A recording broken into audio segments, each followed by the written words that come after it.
ভাই নতুন আরেকটা ভিডিও নিয়ে আসলাম। আমার এক বাংলাদেশি ভাই দেশে যাবে, তো বলছে ভাই আরেকটা হালুয়া করে দেওয়ার জন্য, মানে আগে নিচে একজন ওর বন্ধুর জন্য।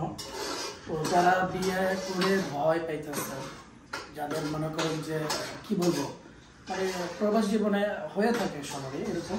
তো আমরা যেই জিনিসটা তৈরি করে থাকি এটা হলো অর্গানিক একদম। এটা হচ্ছে 1 নম্বর খেজুর, এই দেখতেই পারতেছেন, এই যে খেজুর এটা। আমরা এটাকে সুন্দরভাবে এটা এখন মিশ্রণ করতেছি। আর এটা হলো মধু, আর ওখানে হচ্ছে দুধ।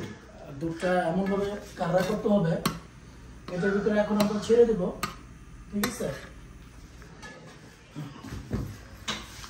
তো এখানে আরো অনেক কিছু আছে, অনেক কিছু দেব। এটা একটা লাড্ডু হবে, 10 দিন খাওয়ার লাড্ডু, বুঝতে পারছেন?